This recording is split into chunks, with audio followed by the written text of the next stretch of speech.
तो हाँ जी, देखो जी, आपका नाम है हिरेन और ये आपकी जन्म कुंडली का चार्ट है। कुंडली आपकी बनी है वृश्चिक लगन की। राशि आपकी है कर्क। अगर मैं कुंडली की बात करूँ, कुंडली है कैसी? ग्रह आपके देखो जी, कुछ ग्रह तो हैं बहुत बड़े लेवल पे अच्छे, जैसे कि आपका गुरु अच्छा है जो कि अपने घर में है, चंद्रमा अच्छा है जो कि अपने घर में है, मंगल भी अच्छा है। ये तीन ग्रह तो आपके हैं बड़े लेवल पे अच्छे। लेकिन कुछ ग्रह आपके खराब हैं, जैसे सूर्य नीच का है वो खराब है, शुक्र नीच का वो खराब है। तो अभी मैं पूरा विस्तार से आपको समझाऊंगा, लेकिन उससे पहले आपको मैं थोड़ी सी बेसिक जानकारी समझा देता हूँ, ताकि जो आपको मैं भविष्यवाणी बताने वाला हूँ वो आपको अच्छी तरह से समझ आ जाए।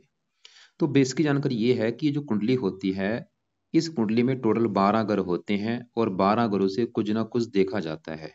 तो 12 ग्रह कौन से हैं, सबसे पहले आप वो समझ लो, और वो यहाँ पे मैं लिख भी देता हूँ।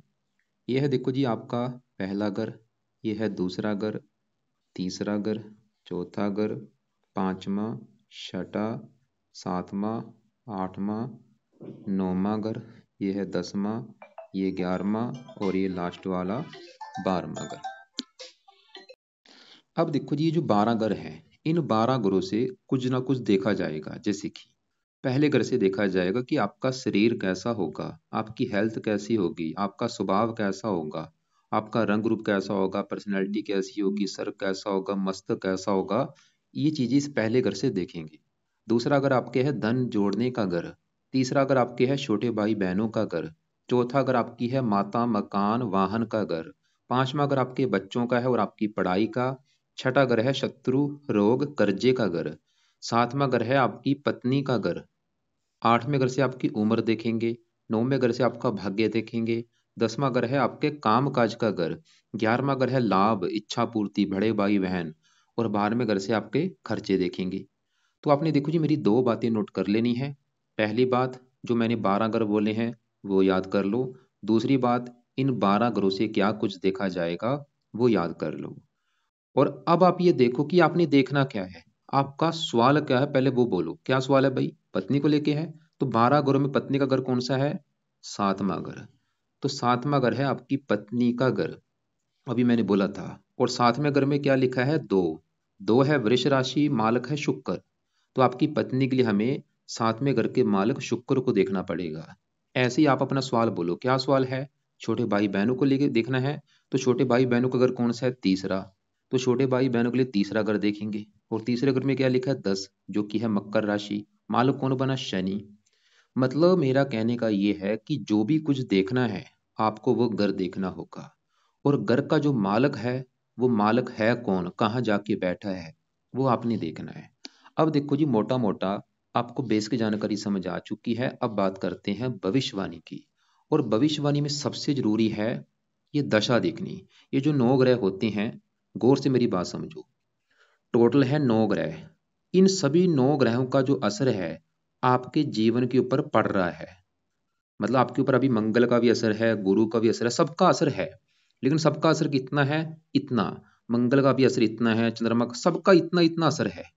लेकिन आपके ऊपर सबसे ज्यादा असर किसका है? जिसकी है दशा। मतलब ये जो इन ग्रहों का जो असर है वो कई गुना बढ़ जाता है जब इनकी चलती है दशा। और दशा आपके ऊपर किसकी है? दशा देखो जी होती है दो प्रकार की, एक महादशा, एक अंतरदशा। महादशा बड़ी होती है, जो कि आपके ऊपर चली हुई है शुक्र ग्रह की। और ये 7वां महीना 23 से चली है, पिछले साल 7वें महीने 23 से। अभी काफी लंबी चलेगी, 43 में जाके खत्म होगी। इसका मतलब ये है कि आपके जीवन के ऊपर अभी जो बड़ा असर है वो शुक्र का है। और एक होती है अंतरदशा, उसका भी असर होता है, वो भी देखो जी शुक्र की है, जो कि 7वां महीना 23 से चली है और ये 26 में जाके खत्म होगी। मतलब आपके ऊपर देखो जी बड़ी महादशा भी शुक्र की, छोटी दशा भी शुक्र की। मैंने भी क्या बोला कि आपके ऊपर असर सभी ग्रहों का है, गुरु का भी अभी असर है, शनि, सबका असर अभी भी है। लेकिन सबका असर इतना है, मतलब गुरु का इतना है, मंगल का इतना असर आपके ऊपर है, चंद्रमा का इतना असर है। लेकिन जो शुक्र की दशा है उसका असर कितना है? इतना। समझ लो 100 गुना ज्यादा आपके ऊपर शुक्र का असर है। मतलब सबसे ज्यादा अभी आपके जीवन के ऊपर जो असर है किसका है भाई? शुक्र ग्रह का। मैं फिर बोलूंगा, असर देखो जी सबका है, लेकिन उनका असर बस थोड़ा सा है, लेकिन बड़ा असर आपके जीवन के ऊपर अभी है वो शुक्र ग्रह का है। क्यों?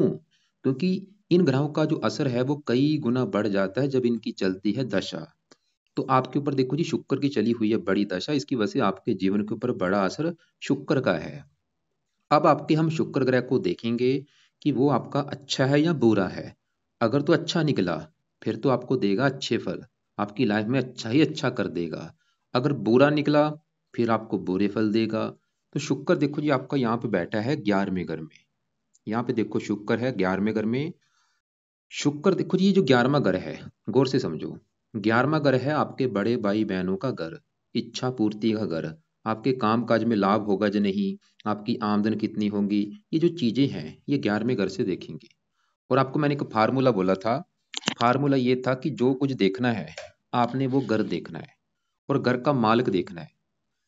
जैसे कि 11वां घर जो है लाभ, इच्छा पूर्ति, बड़े भाई बहन, इसके लिए हमें 11वें घर में लिखा है 6। 6 है कन्या राशि, मालक बना बुध। तो आपके 11वें घर के मालक बुध को देखना पड़ेगा। और बुध के अलावा 11वें घर में देखो जी शुक्र बैठा है और राहु, इनको भी देखना पड़ेगा। तो पहले हम शुक्र की बात करते हैं कि वो आपका अच्छा है या बुरा है। शुक्र देखो जी बैठा तो 11वें घर में, लेकिन यहाँ पे जो 6 लिखा है ये है शुक्र की नीच राशि। मतलब आपका जो शुक्र है वो मुझे बहुत बड़े लेवल पे खराब लगा है। क्यों खराब लगा है? क्योंकि वो नीच का बैठा है। ये जो ग्रह होते हैं देखो जी, ये जो ग्रह होते हैं, अगर ये ग्रह अपने ही घर में बैठे हैं फिर तो है बहुत अच्छे। देखो जी अगर ये जो ग्रह हैं, अगर तो ये बैठे हैं अपने घर में फिर तो है बहुत अच्छे, या ये मित्र के घर में बैठे हैं फिर भी अच्छे हैं। लेकिन ये अगर ग्रह दुश्मन के घर में बैठे हैं या नीच के बैठे हैं, बहुत ज्यादा खराब होते हैं। ये ग्रह ज्यादा कब खराब होते हैं? जब ये नीच के होते हैं। और आपकी पूरी कुंडली, मैंने आपको पहले बोला था आपके दो ग्रह मुझे लगे हैं बहुत ज्यादा खराब, एक तो सूर्य जो कि नीच का है और शुक्र जो कि नीच का है। तो शुक्र आपको समझ आ रही क्यों खराब है? शुक्र देखो जी आपका दो तीन कारणों से खराब है। पहला कारण खराब होने का कि शुक्र आपका जहाँ बैठा है 11वें घर में, वो यहाँ पे नीच का बैठा है। पहला कारण ये। दूसरा कारण खराब होने का, शुक्र के साथ राहु बैठा है। इसकी वजह से शुक्र आपको बिल्कुल टोटली खराब फल देगा। क्या खराब फल देगा? जिस घर का है मालक, मालक इस घर का है शुक्र। देखो जी आपकी कुंडली में इस घर का मालक है 7वें घर का। 7वां घर है आपकी भाई पत्नी का घर। अगर आपकी पत्नी का सुख देखना है कि पत्नी आपकी कैसी होगी, क्योंकि मैंने आपको क्या बोला था कि 12 घरों से कुछ ना कुछ देखा जाएगा। तीसरा घर छोटे भाई बहन, चौथा घर माता, पांचवा बच्चों का है। ऐसे ही 7वां घर किसी भी कुंडली में, खाली आपकी बात नहीं है, कोई भी कुंडली में ये 7वां घर होता है विवाह का। तो 7वां घर है आपकी पत्नी का घर। और 7वें घर में क्या लिखा है? 2, जो कि है वृष राशि, मालक बना शुक्र। तो आपकी पत्नी के लिए हमें शुक्र ग्रह को देखना पड़ेगा। और शुक्र आपका देखो जी 11वें घर में जाके नीच का बैठा है। इसकी वजह से शुक्र क्या करेगा? आपको 7वें घर को लेकर दिक्कतें पैदा कर देगा। और 7वां घर है पत्नी का। शुक्र की वजह से एक तो आपको आएंगी पत्नी को लेकर दिक्कतें। क्या दिक्कतें आएंगी भाई कंफर्म नहीं है, लेकिन दिक्कतें जरूर आएंगी। जहाँ तो आपकी पत्नी से बनेगी नहीं, या पत्नी से लड़ाई झगड़े होंगे, या पत्नी से तलाक हो जाएगा, या आपको मतलब पत्नी आपकी बीमार होगी। मतलब आपका जो वैवाहिक जीवन है वो नरकमयी होगा, या आपके विवाह में देरी होगी, या आपके रिश्ते होंगे टूट जाएंगे शुक्र की वजह से। और 7वां अगर पत्नी के अलावा इसके इस घर से और भी चीजें देखी जाती हैं, जैसे कि 7वां घर होता है दिल्ली की इनकम का। तो शुक्र की वजह से आपको दिल्ली की इनकम को भी लेकर दिक्कतें आएंगी। 7वां घर है साझेदारी के कामों का। अगर आप पार्टनरशिप में काम करेंगे वहां पे भी दिक्कतें आएंगी। इसके अलावा शुक्र जहां बैठे है 11वें घर में, ये 11वें घर की भी हानि कर देगा। आपको मैं एक एग्जाम्पल समझाता हूँ। जैसे कि देखो जी आपका घर है, मैं आपकी बात कर रहा हूँ, आपके घर में आपका कोई दुश्मन आ जाए। जो आपको दुश्मन है, जिसको आप दुश्मन मानते हैं, वो आपके घर में अगर चोरी छिपे आ जाए, क्या होगा? वो आपके घर का नुकसान कर देगा, घर में आपका सामान तोड़ देगा, फर्नीचर तोड़ देगा, बेड तोड़ देगा। वो काम यहाँ पे शुक्र कर देगा। ये 11वें घर में 11वें घर का कर देगा सत्यानाश, क्योंकि नीच का बैठा है। और 11वां घर किसका है? आमदन का। आमदन संबंधी दिक्कतें आएंगी। आपकी जो आमदन है, इनकम है, उसको लेकर बहुत सारी दिक्कतें आएंगी। लाभ का घर है, आपके कामों में लाभ नहीं मिलेगा, किसी भी प्रकार का आपको लाभ नहीं मिलेगा। इच्छाएं पूरी नहीं होने देगा। अगर आपके कोई बड़े भाई बहन होंगे उनको लेकर दिक्कतें। तो शुक्र मतलब ये चीज देगा। और शुक्र देखो जी 7वें घर का तो मालक है, ये 7वें घर का कारक भी होता है। मतलब शुक्र का विवाह के लिए सही होना बहुत जरूरी है, क्योंकि ये 7वें घर का कारक है, विवाह का कारक है, पत्नी का कारक, मतलब तीन चीजों का कारक है। तीन चीजें देखो, विवाह का कारक है, पत्नी का कारक है, और 7वें घर का कारक है। और वो आपका नीच का बैठा है। और वैसे भी शुक्र देखो जी लग्जरी लाइफ का भी स्वामी होता है। अगर आपको लग्जरी लाइफ चाहिए, शुक्र सही करना पड़ेगा। शुक्र प्रेम का कारक है, आपको प्रेम प्रसंगों में दिक्कतें आएंगी। और यहाँ पे एक सबसे बड़ी बात, ये जो राहु के साथ बैठा, मतलब शुक्र खराब क्यों है, एक तो मैंने बोला नीच का है, वो भी चलो छोड़ो, नीच का बैठा ठीक है, लेकिन ये जो राहु के साथ बैठ चुका है, युति बनी है, ये सबसे बड़ा कारण। क्योंकि राहु एक ऐसा ग्रह है जिसके साथ बैठता है उस ग्रह को खराब कर देता है, लंपट योग बना। ये लंपट योग की वजह से क्या होगा, आपको बहुत ज्यादा कामों को बनाएगा, आपकी काम वासना बहुत ज्यादा होगी, बंदा हर एक टाइम सेक्स तरफ ध्यान जाता है कि इसके साथ संबंध बना लो, उसके साथ संबंध बना लो, ये काम वासना बढ़ाएगा। इसकी वजह से क्या होगा, आपके एक्स्ट्रा अफेयर भी होंगे, और कई बार ये फंसाता भी है, फंसने के भी आपके बहुत ज्यादा योग हैं। इसलिए भाई मैं आपको रिक्वेस्ट करूंगा, लड़कियों से दूरी बना के रखें, क्योंकि आप फंसेंगे जरूर, क्योंकि फंसने के भी योग है। इसके अलावा शुक्र किसका कारक है, गुप्त अंगों का। आपको गुप्त अंगों से रिलेटेड कोई गुप्त रोग भी हो सकता है। ये शुक्र की दशा में गुप्त अंगों से रिलेटेड गुप्त रोग होने के भी योग हैं, जैसे कि पेशाब में शक्कर की बीमारी, डायबिटीज वगैरह, प्रमेह, मधुमेह, बवासीर, लिंग संबंधी, वीर्य संबंधी कोई ना कोई गुप्त रोग होने के भी योग है। शुक्र वाहन का कारक है, राहु दुर्घटना का, वाहन से आपका एक्सीडेंट भी हो सकता है। काफी चीजें बताने के लिए, कहने का मेरा मतलब ये है, तो कुल मिला के जो मेरा कहने का मतलब ये है, आप एक पेन कापी लेके लिखो, क्या लिखना है कि अगर आपने शुक्र ग्रह को सही कर लिया, फायदे क्या होंगे, नीचे आंसर लिखो। सच में बोल रहा हूँ, वैसे मजाक नहीं बोल रहा, सच में लिख लेना, ताकि आपको क्लियर दिख जाए कि फायदे क्या होंगे। क्योंकि भाई ये शुक्र की जो बड़ी दशा चली है, कमाल की बात क्या है कि जो ग्रह आपके खराब है उसी की चल रही है आपके ऊपर दशा। तो शुक्र सही हो गया, लिख लो नीचे। सबसे बड़ा फायदा क्या होगा, आपकी विवाह संबंधी दिक्कतें नहीं आएंगी, आपका विवाह हो जाएगा। विवाह हो भी गया, आगे जाके भी पत्नी संबंधी दिक्कतें नहीं आएंगी। आपको आपकी आमदन बढ़ जाएगी, इच्छाएं पूरी होनी शुरू हो जाएंगी, आपके काम काज में लाभ मिलना शुरू हो जाएगा, आपको लग्जरी लाइफ का सुख मिलेगा, आप गुप्त रोगों से बचेंगे, एक्सीडेंट नहीं होगा, मतलब हजारों फायदे होंगे, हजारों लाखों फायदे होंगे। क्योंकि शुक्र 12वें घर का भी स्वामी है, खर्च, खर्चे आपके बंद हो जाएंगे, आमदन बढ़नी शुरू हो जाएगी। तो शुक्र का सही होना बहुत ज्यादा जरूरी है। अब सवाल है कि शुक्र को सही कैसे किया जाए, इसके आपको मैं कम से कम 5-6 उपाय बताऊंगा, क्योंकि भाई बड़ा असर है, एक दो उपाय से तो काम चलेगा नहीं। तो सबसे पहला जो उपाय आपने करना है, वो है आप इसके मंत्रों की जो संख्या है वो करो पूरी, जो कि है 16,000। 16,000 मंत्र एक बार पूरे करो, और ये आपने शुरू करने, आज जैसे कि शनिवार है, अभी शुक्रवार की करो वेट। अभी जो शुक्रवार आ गया, शुक्रवार से स्टार्ट करना संकल्प लेके। कैसे, आप उस दिन ये बोलना कि हे शुक्र देवता जी, मेरा नाम हिरेन है, मेरी जात ये है, गोत ये है। शुक्र देवता जी, आपकी मेरे ऊपर चल रही है बड़ी महादशा, और आप मेरी कुंडली में नीच के बैठे हैं, और मालक हैं साथ में करके, जो कि है पत्नी का घर, और मुझे पत्नी संबंधी दिक्कतें आ रही हैं, मतलब मेरा विवाह नहीं हो पा रहा। मैं चाहता हूँ मेरा विवाह हो जाए, और पत्नी भी मुझे अच्छी मिले, उसके साथ मेरी अच्छी बने। और भी आपके जो बुरे फल हैं, क्योंकि मेरे पास आमदन भी अच्छी नहीं है, मेरी इच्छाएं पूरी हों, कामों में लाभ मिले, प्लीज आप मुझे अच्छे फल दो। इसलिए आज से आपके मैं मंत्रों को सिद्ध करने जा रहा हूं। तो इस प्रकार आप संकल्प लेके भाई ये मंत्र एक बार पूरे कर लो। वैसे तो 16,000 है, बाकी आपकी मर्जी, आप इसको 4 गुना ज्यादा भी कर सकते हैं, लेकिन ज्यादा नहीं तो कम से कम 16,000 तो कर लेना। और 16,000 करने के बाद क्या करना, चाहे छोड़ देना, चाहे 4 गुना ज्यादा कर लो, आपकी मर्जी है। तो अब देखो जी, जब ये मंत्र आप मान लो पूरे कर लेंगे, चाहे 16 या 4 गुना, जब भी आप जितने भी आपने कर लिए, फिर क्या करना, मंत्र छोड़ देना। फिर आपने दूसरे पाए पे आना है, जो कि है शुक्र कवच का पाठ। और ये पाठ आपने भाई पढ़ना है रोजाना। ये पाठ देखो जी, आप चाहे रात को पढ़ लो, चाहे सुबह पढ़ लो, आपकी मर्जी है, कम से कम 2 से लेकर 3 पाठ आपने पढ़ने हैं। और ये पाठ है 2 मिनट का पाठ, मतलब इस पाठ को पढ़ने में 2 मिनट लगते हैं। एक बार पढ़ लिया, कोशिश करो दोबारा फिर पढ़ लो, दोबारा फिर पढ़ लो, ऐसे मतलब 2-3 पाठ पढ़ लिया करो। तीसरा पाठ आपने जो करना है, वो है शुक्र स्रोत का पाठ। ये भी आपने देखो जी, कम से कम 1-2 पाठ पढ़ने हैं। मतलब ये 2 पाठ है, रोजाना इनको पढ़ना है, या इनको नहीं पढ़ सकते तो इनको सुन लिया करो ऑडियो लगा के। और सुनना भी ऐसे नहीं कि रोटी खा रहे हो सुन रहे हो, नहीं, पूरे आराम से बैठ के सुनना है, पूरी सही ढंग से। तो अब देखो जी, 3 उपाय हो चुके हैं। चौथा पाए आपने शुक्र का करना है दान, जो कि मैं तो बोलूंगा रोजाना कर लिया करो। अगर आपको लगता है कि रोजाना तो टाइम नहीं लगेगा, तो हर शुक्रवार को शुक्र का दान किया करो। क्या दान है, आपको मैं वीडियो लग से भेज दूंगा। दान क्या करेगा, इसकी पावर को माइनस कर देगा 0। इसके अलावा 5वां उपाय लिखो, आपने, शुक्र की देवी है माता लक्ष्मी जी, तो आप माता लक्ष्मी जी की पूजा उपासना करो, माता लक्ष्मी जी के मंदिर जाया करो, माता लक्ष्मी जी का कोई पाठ कर लिया करो। छठा उपाय लिखो, आप शुक्रवार का व्रत रखो, शुक्रवार की कथा करो, आरती करो। शुक्रवार का जो व्रत है वो माता लक्ष्मी जी के लिए भी रखा जाता है, लेकिन आपने माता लक्ष्मी जी का व्रत नहीं रखना। शुक्रवार का जो व्रत होगा वो शुक्र देवता का होगा। जिस दिन शुक्रवार होगा, व्रत कैसे रखना है, आपने दिन में खाली फल फ्रूट खाना है, रात को एक टाइम भोजन करना है, और रात को जो भोजन करेंगे उसमें नमक का सेवन नहीं करना। और दिन में फल फ्रूट खा सकते हैं, बस रात को ही भोजन करना।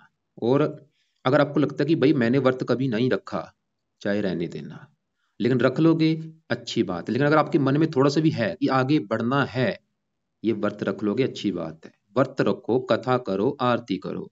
तो यहाँ पे देखो जी, ये उपाय बता दिए हैं, कोशिश करो। मैं तो बोलूंगा सभी उपाय कर लोगे अच्छी बात है। इसके अलावा इसका एक रुद्राक्ष होता है, वो धारण कर सकते हो। छमुखी, छमुखी रुद्राक्ष आप शुक्रवार को धारण कर लेना। तो ये उपाय सभी हैं जरूरी। अब देखो जी, आगे बढ़ते हैं। और ये मैं फिर बोलूंगा हजारों फायदे होंगे, मैंने आपको बस थोड़े से फायदे गिनाए हैं, हजारों, क्योंकि इसका सही होना बहुत जरूरी है भाई। सीधी सी बात है, इसकी चल रही है आपके ऊपर दशा, इसी की चल रही है अंतरदशा, देखो।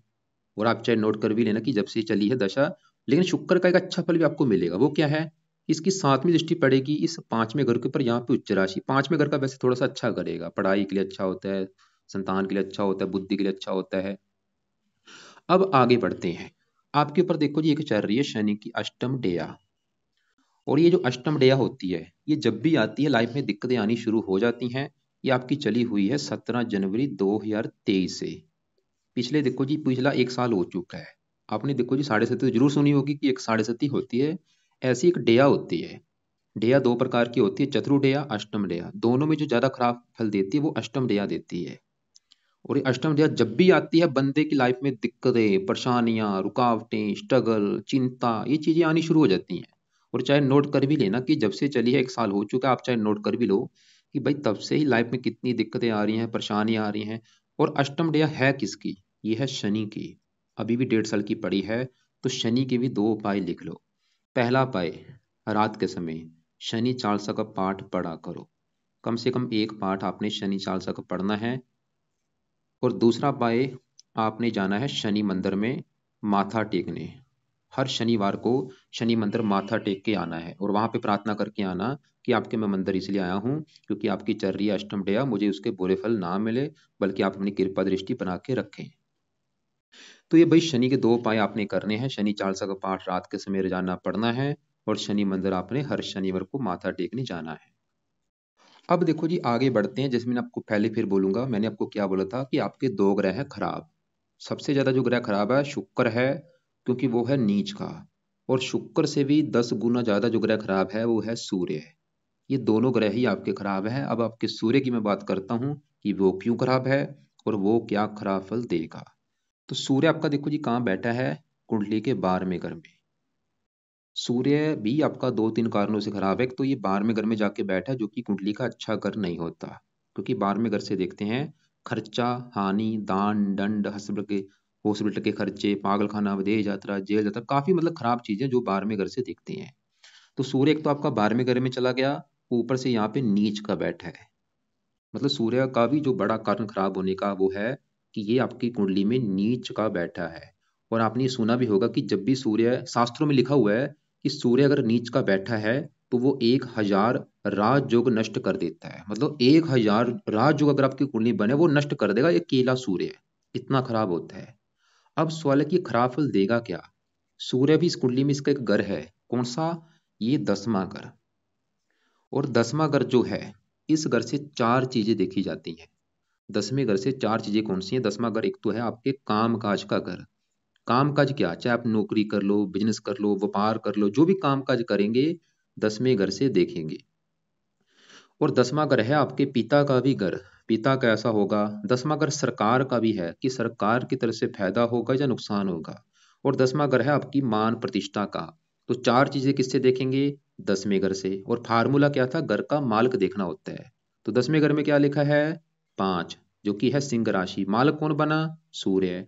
और वो भाई आपका खराब है, 12वें घर में ऊपर से नीच का है। तो क्या होगा, खराब योग बना, राजभंग योग। सूर्य ही दिखा रहा है कि आपको काम काज में आएंगी बहुत सारी दिक्कतें। जो भी नौकरी कर लो, बिजनेस कर लो, दिक्कतें लगी रहेंगी। या तो नौकरी छूटती रहेगी, या नौकरी मिलेगी नहीं, या मिली भी गई उसमें प्रमोशन नहीं होगा, या बिजनेस करते हैं उसमें दिक्कतें, परेशानियां। 10वां अगर पिता का है, पिता के सुख में कमी कर देगा। अब देखो जी, पिता के सुख में कमी का मतलब क्या है, कन्फर्म नहीं मुझे, लेकिन कोई ना कोई कमी तो पिता के सुख में करेगा। या तो पिता होगा नहीं, या पिता की सपोर्ट नहीं मिलेगी, या पिता बीमार होगा, या पिता की लाइफ में कोई कष्ट होगा। 10वां घर है सरकार का। सरकारी कामों में दिक्कतें आएंगी, सरकारी नौकरी नहीं लगेगी, बल्कि सरकार की तरफ से आपको कोई दंड मिलेगा, क्योंकि सूर्य 12वें घर में 12वां घर है दंड का, और सूर्य है सरकार। सरकार की तरफ से आपको कोई दंड मिलेगा। दंड कौन सा? चाहे छोटा दंड चाहे बड़ा। छोटा दंड जैसे कि आपकी गाड़ी का चालान हो जाए, बड़ा दंड जैसे कि आपको जेल यात्रा करा सकता है। 12वें घर में आंखों में कष्ट देता है। 10वां घर है मान प्रतिष्ठा का। मान प्रतिष्ठा में कमी करते हैं, आपको मान प्रतिष्ठा नहीं मिलेगी। अब देखो जी, आपके मन में आ रहा होगा कि भाई मैं अपनी तरफ से बातें बना रहा हूँ, ये ग्रह खराब है, वो ग्रह खराब। आपको मैं विद प्रूफ के साथ दिखा देता हूँ शास्त्रों में क्या लिखा रखा है। क्यों दिखा रहा हूँ? ताकि आपको यकीन हो जाए कि आपकी जो लाइफ की दिक्कतें हैं वो सच में ही इन कारण क्या है। देखो यहाँ पे, देखो वृश्चिक लग्न में सूर्य की स्थिति 12वें स्थान में, ये पढ़ लो आप। सूर्य कहाँ बैठा? आपके 12 में। देखो 10वें घर का माल को कि यहाँ पे लिख रखा है तुला राशि में नीच का है सूर्य, यहाँ पे सब लिख रखा है। राजभंग योग बना है 1000। देखो सरकारी नौकरी नहीं लगी, पिता बिजनेस मान, नेत्र पीड़ा। अपनी तरफ से बातें मैं नहीं बना रहा, कहने का मेरा मतलब ये है कि ये शास्त्रों में मैं क्यों दिखा रहा हूँ। सबसे बड़ा कारण ये है कि आपको बिल्कुल क्लियर हो कि सच में ही आपकी लाइफ में ये दिक्कत आ रही है। ये कारण ये है, ताकि आप लोगों को ब्लेम मत दो। जैसे आपने बोल रखा है लोगों का जितना मर्जी कर लो, भाई लोग आपकी हेल्प नहीं कर रहे, लोग आपको मान प्रतिष्ठा नहीं दे रहे। भाई किसका, किसी का कसूर नहीं है। ये तो आपके कर्मों की बात है, जो कर्म पिछले जन्म के करके आए हो उसका आपको फल भोगना पड़ रहा है। किसी को दोष मत दो, और हमेशा पॉजिटिव बनो, नेगेटिव छोड़ दो। जितना पॉजिटिव बनोगे उतना आपके लिए सही है। और मैं एक फिर बोलूंगा, अगर लाइफ में चेंज लाना है भाई, पाठ पूजा करने पड़ेंगे। और ये मत बोलना कि इतने में पाठ पूजा कैसे करूं। मेरा काम है बताना, आपका काम है करना। नहीं करना आपकी मर्जी है। मैं तो अपना पूरा 100% दे रहा हूँ, पूरा अपना 100 से भी ज्यादा ही दे रहा हूँ, ताकि आपकी लाइफ में चेंज आए। तो सवाल है कि सूर्य को कैसे सही करना है, इसके भी 5-6 उपाय बताता हूँ। पहला उपाय, आपने सूर्य को देना है जल। रोजाना सूर्य को सुबह के टाइम ईमानदारी से जल देना है। दूसरा पाए, सूर्य का दान किया करो, रोजाना दान करना है, ताकि इसकी पावर आपने -0 करनी है। दान क्या है, वीडियो लक्ष्य में भेज दूंगा। तीसरा पाए, आपने सूर्य के भी मंत्र एक बार पूरे करने हैं, जो कि है 7000, लेकिन मैं बोलूंगा 4 गुना ज्यादा करो। क्यों? क्योंकि ज्यादा खराब है। और ये मंत्र कब पूरे करने हैं? पहले आप मान लो, अभी आपको मैंने क्या बोला था कि शुक्र के मंत्र पहले स्टार्ट करना। जब आपके मान लो शुक्र के मंत्र कभी सिद्ध हो गए, आपने मान लो शुक्र के जितने भी मंत्र है वो पूरे कर लिए, फिर उसके बाद ये संकल्प लेके सूर्य के मंत्र आप एक बार पूरे कर लेना। और जब सूर्य के मंत्र पूरे करेंगे भाई, वो संकल्प लेके स्टार्ट करना। संकल्प कैसे लेना? मतलब जब भी सूर्य के मंत्र करेंगे, चाहे 6 महीने के बाद ही कर लेना, जब भी करेंगे संडे का दिन होगा, सुबह के टाइम संकल्प लेना। कैसे? आप ये बोलना कि हे सूर्य देवता जी, मेरा नाम ये है, मेरी जाति ये है, गोत्र ये है, आप मेरी कुंडली में नीच के बैठे हैं और काम काज के घर के हैं मालक, और मेरी लाइफ में काम काज को लेके आ रही हैं बहुत सारी दिक्कतें, और भी आपके जो बुरे फल मुझे मिल रहे हैं, मेरी मान प्रतिष्ठा में जो कमी हो रही है, और भी जो भी बुरे फल हैं वो प्लीज प्लीज प्लीज मुझे ना मिले, बल्कि आप मुझे अच्छे फल दो। इसलिए आपके मैं मंत्रों की जो संख्या है वो पूरी करने जा रहा हूँ। तो इस प्रकार भाई ये मंत्र एक बार अपनी लाइफ में पूरे कर लेना, चाहे 7 कर लो, चाहे 4 गुना ज्यादा कर लेना, लेकिन मैं तो बोलूंगा ज्यादा कर लो। और मंत्र है ओम गृणी सूर्य नमः। अब दूसरा उपाय, पहला तो मैंने इसका जल बोला है, दूसरा दान बोला है, इस मंत्र से तो कर लेना। इसके अलावा और भी इसके उपाय लिख लो, क्योंकि मैं लिखूंगा टाइम ज्यादा हो जाएगा। आप सूर्य का जो पाठ है, सूर्य आदित्य हृदय स्रोत का पाठ, वो सुबह के टाइम पढ़ा करो, चाहे उसकी ऑडियो लगा के सुना करो। इसके अलावा सूर्य कवच का पाठ, वो भी आपने सुनना है या पढ़ना है। 2 पाठ हैं, आदित्य हृदय स्रोत और कवच, ये लाइफ टाइम आपने पढ़ने हैं जो सुनने हैं। जल भी आपने लाइफ टाइम देना है, दान भी अपने लाइफ टाइम करना है, और मंत्र एक बार पूरे करके चाहे छोड़ देना। तो ये 2 ग्रह ही आपके भाई खराब है। बाकी वैसे थोड़े बहुत और भी थोड़े से हल्के ग्रह खराब है, लेकिन मैं पहले दूसरे ग्रहों को थोड़ा सा कवर कर लेना, जो ग्रह आपके अच्छे हैं। अब देखो जी, 10वें घर का जो मालक सूर्य है वो तो है बड़े लेवल पे खराब, लेकिन आपके लिए अच्छी बात क्या है कि 10वें घर में यहाँ पे जो मंगल बैठा है, मंगल क्या करेगा, वो फिर भी 10वें घर का अच्छा कर रहा है। क्योंकि जो मंगल है आपका 10वें घर में, यहाँ पे वो अपने ही घर में मित्र के घर में बैठा है। जैसे कि देखो जी, मेरे घर में मेरा कोई दोस्त आया हो, वो मेरे घर का क्या करेगा, अच्छा करेगा, क्योंकि घर में मेहमान बन के आया है। तो वो काम यहाँ पे मंगल करेगा, इस 10वें घर का कर देगा बहुत ही अच्छा। और मंगल का अपना भी इस कुंडली में एक घर है, वो है ये पहला घर। ये पहला घर भाई सबसे मेन घर है। जैसे मैंने आपको 12 घर बोले थे, पहला घर किसका है? ये आपका घर है, कि आपका शरीर कैसा होगा, रंग रूप कैसा होगा, पर्सनैलिटी सर मस्त कैसा होगा, पहले घर से देखेंगे। और पहले घर में 8 लिखा है, वृश्चिक राशि है, मालक है मंगल। और मंगल 10वें घर से चौथी दृष्टि अपने घर को देखेगा। वो ये दिखा रहा है आपकी पर्सनैलिटी अच्छी होगी, सेहत अच्छी, स्वभाव अच्छा, रंग रूप अच्छा, बहुत ज़्यादा बुद्धिमान होंगे, साहसी होंगे, जीवन में आगे बढ़ेंगे। और मंगल फिर भी 10वें घर का अच्छा कर रहा है, मतलब आपके काम काज के लिए अच्छा है, पिता के लिए अच्छा है, सरकार के लिए अच्छा है। कहने का मतलब ये है कि 10वें घर का मालिक सूर्य है, वो तो खराब है, ठीक है, लेकिन फिर भी थोड़ा बहुत मंगल इस घर का अच्छा कर देगा। अब देखो जी, मतलब मंगल की बात की जाए, मंगल बहुत अच्छा है, बिल्कुल 100 में से 100% अच्छे फल देगा, काम काज के लिए बहुत अच्छा है। अब देखो जी, यहाँ पे चंद्रमा की बात करूँ, वो भी आपका है बड़े लेवल पे अच्छा। आपको मैं एक एग्जांपल समझाता हूँ। आपका घर हो और आप अपने घर में खुद बैठे हो, क्या होगा, आप भाई हमेशा अपने घर का अच्छा करेंगे, घर की रक्षा भी करेंगे, घर की देखभाल भी करेंगे। ऐसे ये ग्रह होते हैं। अगर ये ग्रह अपने ही घर में बैठे हैं तो अपने घर का हमेशा अच्छा करते हैं। ऐसे ये चंद्रमा जो है आपका वो करेगा। मतलब चंद्रमा कहाँ बैठा है, 9वें घर में। और 9वें घर में क्या लिखा है, 4, जो कि है कर्क राशि। माल कौन बना, चंद्रमा, और वो इसी घर में बैठा है। और 9वें घर से देखा जाता है भाग्य। भाग्य, धर्म, पिता, तीर्थ यात्रा। तो भाग्य देखना है, 9वां घर, 9वें घर का मालक कौन है, चंद्रमा, इसी घर में बैठा है चंद्रमा। फिर भी ये दिखा रहा है कि आपको भाग्यशाली जरूर बनाएगा। मतलब भाग्यवंशी लाइफ में सभी सुख मिल जाएंगे आपको, फिर भी धार्मिक भी बना देगा, परोपकारी भी बना देगा। अब यहाँ पे गुरु की बात की जाए, गुरु भी आपका बहुत अच्छा है। ये है दूसरा घर, जो कि होता है धन जोड़ने का। ये तो है कमाने का घर, 11वां घर कमाने का है। देखो जी, जोड़ेंगे तब भी, अगर कमाएंगे तभी जोड़ पाएंगे। अगर कमाएंगे आप, मतलब 2 साल हो चुके हैं, गरीब बैठे हैं, तो धन कैसे जोड़ेंगे। दूसरा घर है धन जोड़ने का। और दूसरे घर में लिखा है 9, 9 है धनु राशि, मालक कौन है, गुरु, कहाँ बैठा है, इसी घर में बैठा है। मैंने अभी आपको क्या बोला, जैसे आप अपने घर में बैठे हैं, ऐसे ही ग्रह अगर ये अपने घर में बैठे हैं, अपने घर का अच्छा करते हैं, तो गुरु आपका है बहुत बहुत बहुत बड़े लेवल पे अच्छा। क्योंकि वो दूसरे घर में, अपने ही घर में बैठा, वो फिर भी ये दिखा रहा है कि आपको धनी बनाएगा, आप काफी लाइफ में धन जोड़ेंगे, काफी बैंक बैलेंस होगा, धन की कमी आपके पास नहीं रहेगी। गुरु फिर भी ये दिखा रहा है। दूसरा घर परिवार का सुख अच्छा, वाणी अच्छी। और गुरु 5वें घर का भी मालक है, संतान के आने के बाद भी आपकी लाइफ में वैसे धन आना शुरू हो जाएगा। गुरु ये दिखा रहा है। मतलब आपका गुरु अच्छा है, मंगल बहुत अच्छा है, चंद्रमा अच्छा है। अब यहाँ पे 5वें घर में शनि केतु बैठे, ये है आपकी संतान का घर। शनि केतु थोड़ा सा संतान संबंधी कुछ चिंता जरूर देंगे, जैसे कि संतान का गर्भपात होना, आपकी पत्नी का मतलब गर्भपात हो सकता है, या संतान का ऑपरेशन के द्वारा होना, या संतान में कन्या ज्यादा होना। लेकिन संतान जब आपकी हो गई, संतान होने के बाद आपकी लाइफ में धन आना भी शुरू हो जाएगा, क्योंकि गुरु 5वें घर का भी मालक है।